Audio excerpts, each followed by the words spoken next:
ඔයාගේ හිරුව බේරගන්නනේ ඔයා එහෙම කළේ බබා. මගේ බබාට මා උපැන්න සාතිකය දෙනවනම් ඇයි වා මාව කසාද බඳින්නේ නැත්තේ? උම්මගේ කළු මල්ලිව මෙරුවා. මං උන් එකෙක් නෑර විනාශ කරනවා. මේ පටන් ගත්තා විතරයි. ඇයි මොකද නෝනේ? ඇයි මේ? අයියනේ අපිට වෙච්ච දේ. මොකද රාළමේ? නෑ මුකුත් නෑ යන් පැත්තක් වද්ද? මල්ලිකෝ ඒ මිනිසයා මාස ගාණක් ගත කරලා ගෙට ආ හැටිය වැලහිමි වාගේ වැලපෙන්නේ නැතුව කියන දෙයක් නිවිහන හිල්ල කියමු.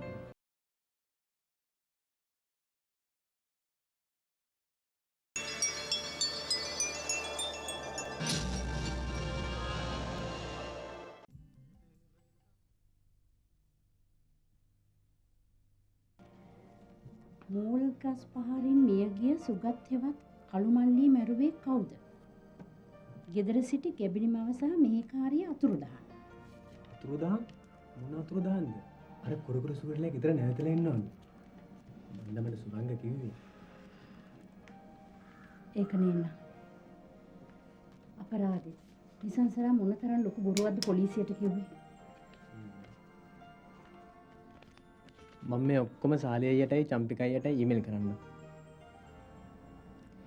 චම්පික හර්ෂණය ගැන හිතේ තිබුණ අදහස අත්හැරලා දාලා මේ විදිහට රට ගිය එක ගැන නම් මට හරිම සන්තෝෂයි.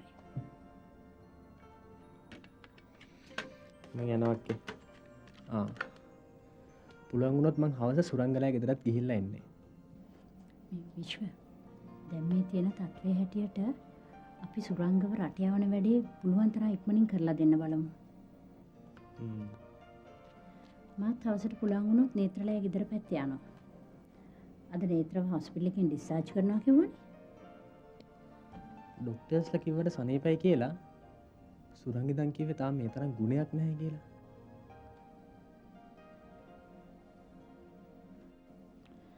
මේ යාට කමන්නේ යන තැනක ඉක්මන් කරලා ගෙදර එන්න හොඳේ. හරි මං එන ගිහින් එන්න අක්කේ.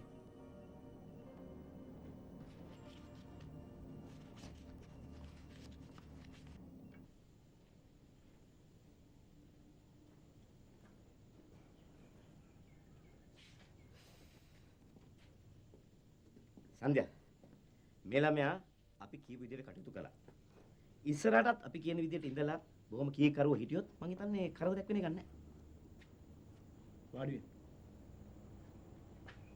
වාඩි වෙනවා. මේ උගුල්ලාට වල නේ. මේ දැන් වෙච්ච දේ වුණා. ඉස්සරහටත් කල්පනාවෙන් වැඩ කරන්න බලනවා. තේරුණාද? සී කල්පනාවෙන් වැඩ කරන්න කියන්නේ දැන්ද? වෙච්ච දේවල් ඔක්කොම වුණාට පස්සේ. අනේ මේ අම්මේ මේ ඔය බරබරේ නවත්ත ගන්න. මගේ වැඩ මම බලා ගන්නවා. තාත්තලා හොඳින් හිටියන අපිට මෙහෙම ඊයේ. මේ. ඉරන්ත උඹ මාව හදන්න ලෑස්ති වෙන්න එපා. මම යන පාරේ. උඹ ඵලයන් උඹ යන පාරේ. එතකොට අර හොරසල්ලි අච්චු ගැහුවේ. ඒ පාරේ අතුරලා ඒ සල්ලි වලට උඩින් යන්නේ නැති නේ. අනේ මේ නිකන් නෝන්ඩි වෙන වැඩ කරන්න එපා තාත්තේ. නෝන්ඩි වැඩ? එතකොට මම කරන්නේ නෝන්ඩි වැඩ. එතකොට උඹ කරන වැඩ. මේ නතර කරගන්නකො දෙන්නගේ වාදේ. තාත්තයි පුතයි. තාත්තට හපන් පුතා පුතාට හපන් තාත්තා.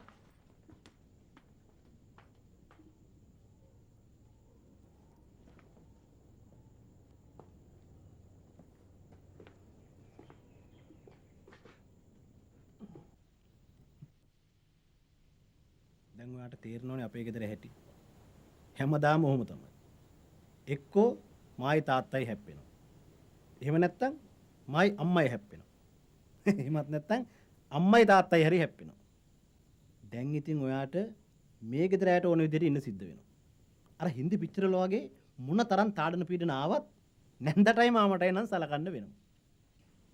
මාව අපේ ගෙදරින් එක්කන් ආවේ ඇයි? මං ඔයාලට කරදරයක් කරන්නේ නැහැනේ. බෑ පැටියෝ. ඔයා මට ආදරේ නම් දුක් කරදර හුලන්න වෙනවා. මං අද පොලිසියේදී අපි දෙන්න බැඳ කියලා කිව්වා. ඇයි මෙහෙම මල්ලවා බොරු කියවන්නේ?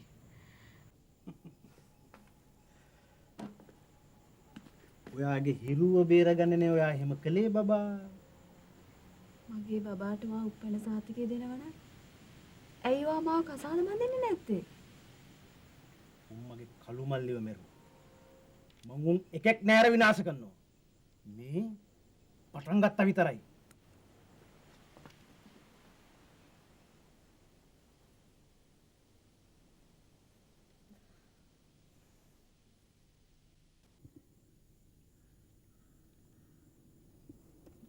අනේ ලොකක්කේ ඔහුම් බලන් ඉන්න තු මොනාර කියන්නකෝ.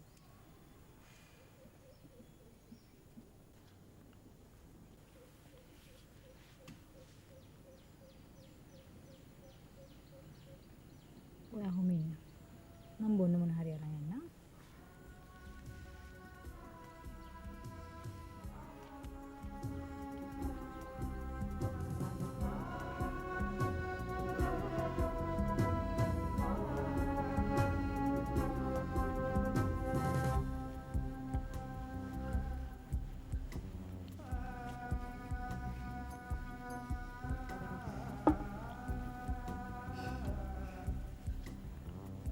ලොකී ලොකී මොකද අන්නේ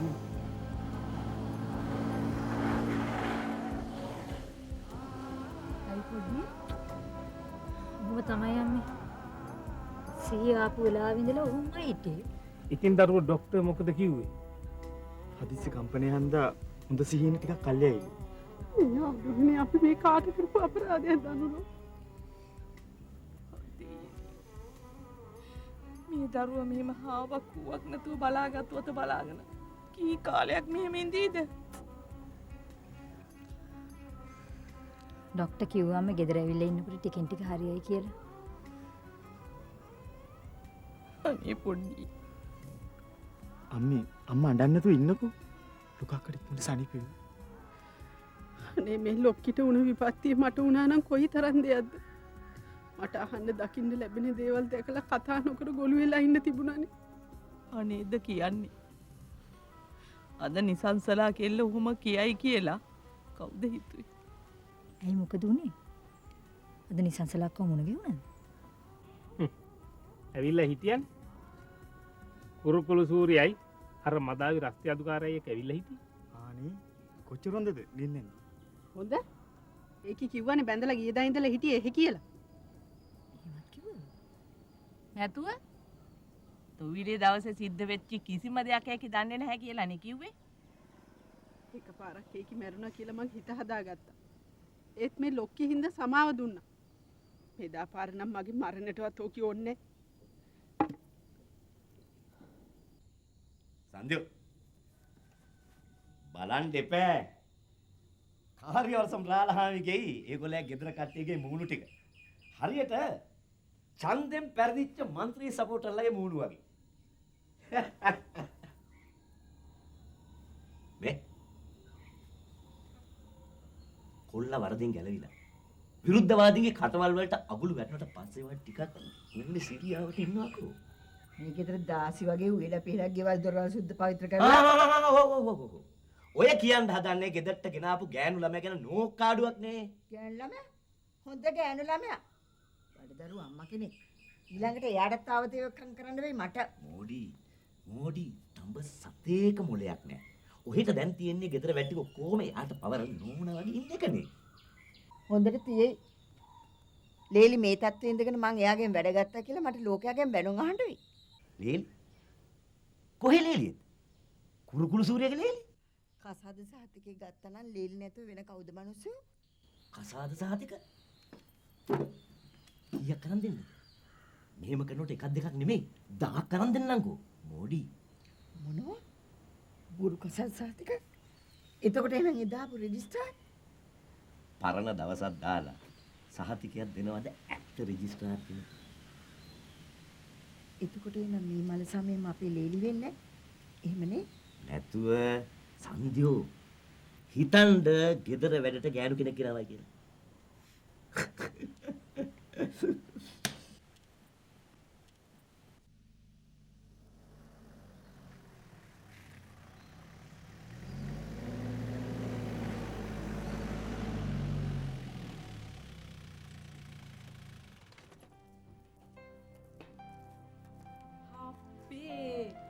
අපේ ජයතිලක මලයනේ.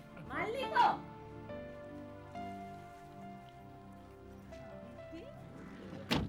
ආවනේ. ඇයි මොකද නෝනේ? ඇයි මේ? අයියනේ අපිට වෙච්ච දේ. මොකද රාළමේ? නෑ නෑ මුකුත් නෑ යන් පැත්තක් වද්ද? මල්ලිකෝ. ඒ මිනිසයා මාස ගාණක් ගත කරලා ගෙට ආ හැටියේ වැලහිමි වාගේ වැලපෙන්නේ නැතුව කියන දෙයක් නිවිහන හිල්ල කියමු. යන් මල්ලියේ. යම් මාසිනි යන් ගෙතේ. බෑට මේ.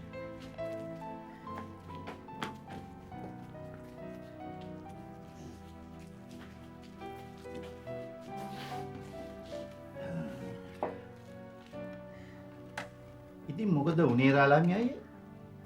වෙන්න ඕන දේවල් නම් ඉතින් හැම දෙයක්ම සිද්ධ වුණා. අජිත් නිර්මලී වරන් ගියා. අරන් ගියා? මොන එකට ගියාද? මං එනකන් ඉන්න එපාය. මං කියවන්නේ ඇවිත් මංගල්‍ය ගන්නවා කියලා. තුන් පුතා උතුරට යවලා. ඉඳලා හිටලා එවන ලියුම් කඩදාසියවත් නැහැ දෙයනේ දැන්. හරි ඒක ඉතින් අපි බලාපොරොත්තු වෙන්න ඕනනේ නෝනේ. පුතා තුන්වන්ගේ සරණින් ආපහු වෙයි. ඔය දන්නවද? අර කුරුකුළු සූර්යා මිනිහෙක් කියලා නිසංසලාවත් අරන් ගියා. අරන් ගියා? ඒ ආපු මිනිහා මේ ගෙදර මැරලා වැටලා හිටියා. මන් නැති අතරේ මොන දේවල් වෙලාද හැබැයි.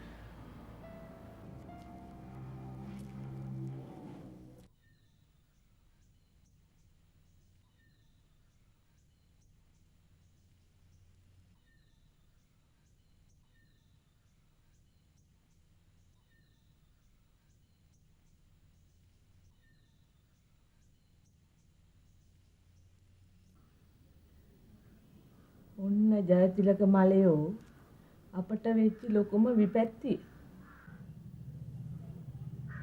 ලොක්කියේ මිනී මැරුම වෙච්ච වෙලාවේ රතී නිසංසලයි හිදර හිටියේ. අපි එනකොට ලොක්කි සිහිසන් නැතුව වැල්ලා හිටියා ජයතිලක මලියෝ. නිසංසලා පොලිසියේදී කුරුකුළු සූරී කිව්ව විදිහට බොරු කිව්වා. මගේ දරුවෝ සේරම මගෙන් ඈත්ුණා දෙයියනේ.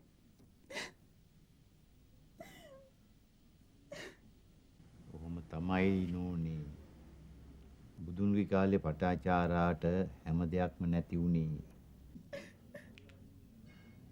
නෝනේ සැනසෙන්නකෝ. හැමදේම හරියයි. හරි ඉතින් මං කියන දේ අහන්නකෝ. අනේ දෙයියනේ අපිට මොකද මේ වුනේ?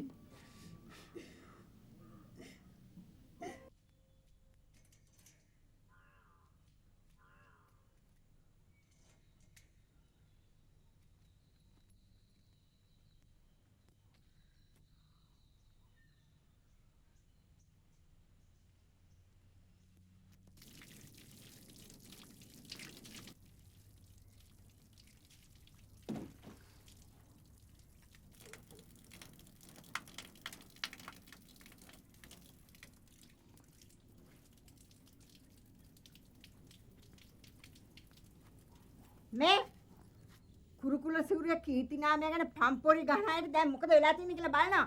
සාල්මි අණ්ඩත් එක්ක නම ගම ඔක්කොම දාලා තියෙන්නේ. ධනවත් වෙළඳ ව්‍යාපාරික කුරුකුළු සූර්යයට හිමි ගරාජයේ සේවයෙන් නියුතු සුගත් හෙවත් කළුමල්ලීගේ මල සිරුර. ඔච්චරනේ සන්ධ්‍යා මයි ගැන ලියවිලා තියෙන්නේ. ධනවත් ව්‍යාපාරික. ධනවත් ව්‍යාපාරික? එහෙනම් පත්තරේ තියෙන විදිය අහගම්මුකෝ. මෑතකදී හොරනෝට්ටු අච්චු ගැසීමේ සිද්ධියකට සැකකොට අත්අඩංගුවටගෙන දැනට අප පිට නිදහස් කොට සිටින චුදිතයෙකු කුරුකුල සූර්ය. පරයා. මගේ නම විතරක් නෙවෙයි මාවත් කාලා. නීති විරෝධී ව්‍යාපාර කරනවා කියලා සැක කරනවලු. කවුද පුටු මේවා කිව්වේ? තමුන් හිතන්නේ මේ ලෝකේ ඉන්න මිනිස්සු ඇස්කම් වහගෙන ඉන්නවා කියලාද? ඔය පත්තරවල නිවුස් හොයන අයට ඇස් 1000ක් තියෙනවා. මම බලා ගන්නම්. මගේ බාරවල කසිපුයි කරනවද? නැහැනේ. මම නම්බුවට හිටපු මිනිහෙක්. මම මට කරපු අපහාසයට විරුද්ධව කේස් එකක් ෆයිල් කරනවා. මේ තියෙන නඩුහබ කරදර වලින් නිදහස් වෙලා ඉන්නවා. මේ බොරු නෙවෙයිනේ. රටේ මිනිස්සු මොනවන කියයිද?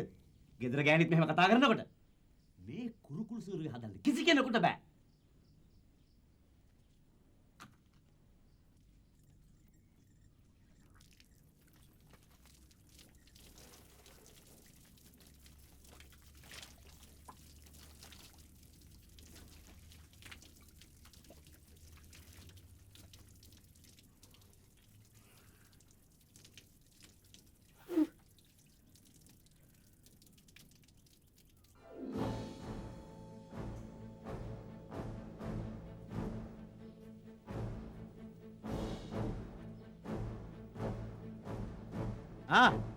කොහොඹේ දඩු බොනරේ මොකද එපා රක්ෂා පාතේට දෙන්න යන්නේ දැක්කද පත්තරවල අපිට නම්බු නාව දීලා තියෙන හැටි. මට ඕයන් වැඩක් නැහැ තාත්තා කළු බල්ලගේ මිනිහා බාර ගන්න බෑ කිව්වා නැතුව ඔබ කියන්නේ මේ මිනිහ අපේ ගෙදරට ගෙන්න කියලාද? ඒක රජයේ වියදමෙන් වලදායි. කාත් කවුරුත් නැති එකක්. කැත වැඩ කරන්න එපා තාත්තේ කැත වැඩ කරන්න එපා මෝගස් පාර කාලා මැරුම් කෑම මන් නිසා මෝඩයා. එන කී දෙනෙක් මම් වෙනුවෙන් මැරුම් කාලා හිරේ läගලා ඉන්නවද? මං උගේ මිනිහා බාර ගන්න අරගෙන ගෑරේජ් එකේ තියෙනවා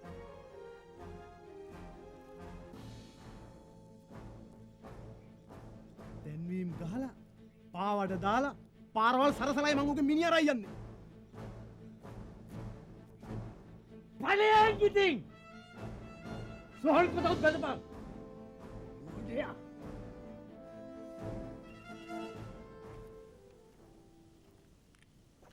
මේ මනුස්සයා වැඩකට කොහට හරි ගිහිල්ලත් දන්නේ මේවා බොරු වැඩ නෝනේ. මේවෙන් ගුණ ලැබෙනවා නම් ආයේ දොස්තරලා මොකටද? වෙදකම් හෙදකම් කියලා එකක් තියෙන හැමෝම කියන්නේ තොইলෙන් වෙච්ච අතුරු ආන්තරාවන් නිසා ශාන්තියක් කරගන්න කියලානේ.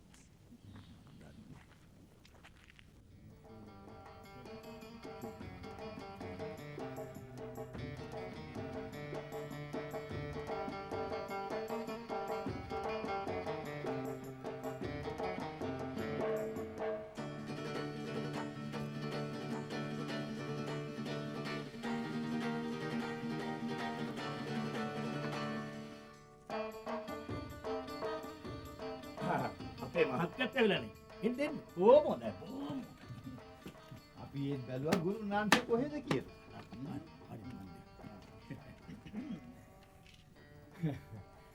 ඉතින් ඔය කාටත් අතුරු ආන්තරාවක් වුණාම තමයි දෙයියෝ ගැන මතක් වෙන්නේ. මහත්යාවේ පෙරේදා අපේ ගෙදරට වෙච්ච කරදර ගැන තාරංචි ඇතිනේ. මේ රතී කෙල්ල ගැන ගුරුනාන්සි දන්නේ නැද්ද? අනේ නෑ මේ නෝන මං ඉතින් ඔය ආවම මට හොඳට සලකලා ටික හටක් දෙනවා තමයි. ඉතින් යා මං ඒ බවලතාගෙන දාන්න. අපේ මේ ලොකු දුවටත් තාම සනීපයක් නෑ ගුරුනාන්සේ. හැමෝම කියනවා ශාන්තියක් කරගන්න කියලා. අපි ඕකට හොඳෙන් සුරයක් දාමු. ඊයේ දරුවට තියෙන්නේ සිහි කල්පනාව නැතිකම. ඔව්. ඔය හැම ලෙඩේකට මහත්යෝ අපි ගාව තියෙන සාත්තු. අපේ අජිත් ගැන වුණත් ගුරුනාන්සේ කිව්ව කාරණාවලට අපි වැඩි මනාපයක් නෑ. අජිත් මහත්තයා මට කිව්ව කාරණා අනුවනේ මම මහත්තයාට ඒ කතාවල් කිව්වේ. එහෙම නැතු ඉතින් මහත්තයාලා රවට්ටන්න මට ඕනකමක් තියෙනවා. අපේ අජිතුයි නිර්මලී ගැනත් නිමිත්තක් බලව ගන්න ඕනේ. අම්මා බල්ලා. ඒ දෙන්නත් ගිහලා නේද?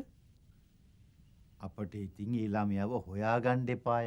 හරියට හරි මහත්තයෝ. තමන්ගේ දරුවෝ කියන්නේ රටක් රාජ්‍යයක් වගේනේ මහත්තයෝ. ඒ දෙන්න කොහේ ගියාද මොනවා කරනවද කියලා හොයාගන්න විදිහක් නෑනේ හැබැයිට. මට දවස් දෙකක් දෙන්නකො නෝනු. මං හොඳ බලගතු අංජනම බලලා කියන්නම්.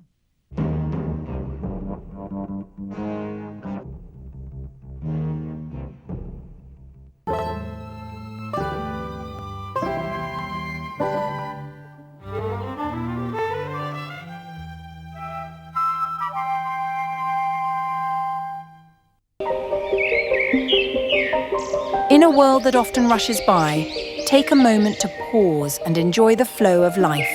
Imagine savouring the essence of luxury while living the dream, one mansion at a time.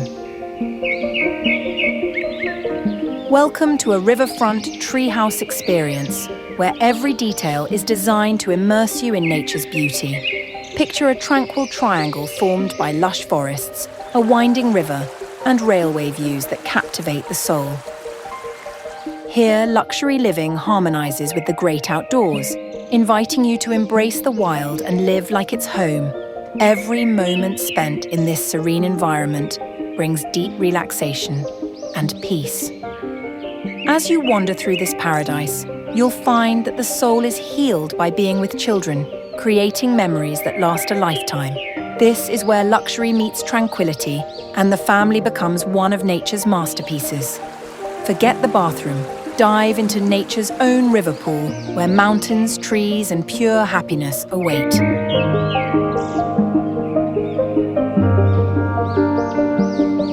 At our Tree Nature Resort, blend with nature and serenity